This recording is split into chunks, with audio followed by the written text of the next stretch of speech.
Isang mapagpalang araw at magandang gabi mga kalingap. Atin nga pong pag-usapan patungkol nga po dito sa regalo para kay Beyonce. Ano kaya ito? Yan po ang ating pag-uusapan ngayong gabi mga kalingap. So bago nga po natin ipagpatuloy yan mga kalingap, wag po muna natin kalimutan na suportahan ang founder ng Kalingap at nag-iisang ama ng Kalingap na si Kuya Bal Santos Matubang at Kalingap Rab. Sa araw-araw po nilang pagtulong ating suportahan para mas marami pa po silang matulungan, lalong-lalo na po ang mga nangangailangan. Ganon rin po ang kanilang may bahay na si Ate Edna Vlogs at Jackie Tapia. Patuloy po natin suportahan mga kalingap.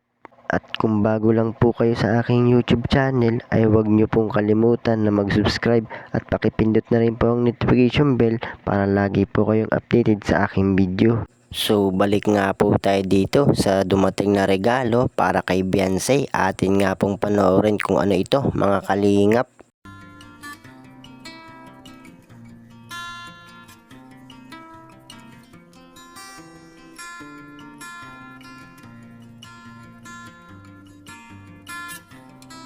So ayun naman po pala mga kalingap na siyang ikinatawa nga po ng papa ni Beyonce at agad nga po itong binuo ng papa ni Beyonce. Ito po pala ay isang mesa na kung saan ay gagamitin ni Beyonce sa kanyang pag-aaral dito po sa kanyang bahay. Ayos nga naman po dahil kailangan din ito ni Beyonce na kapag po siya ay may homework at habang nagko-computer ay ito po yung pinaka-pisto niya o tambayan niya at malaking tulong din po ito sa kanya mga kalingap.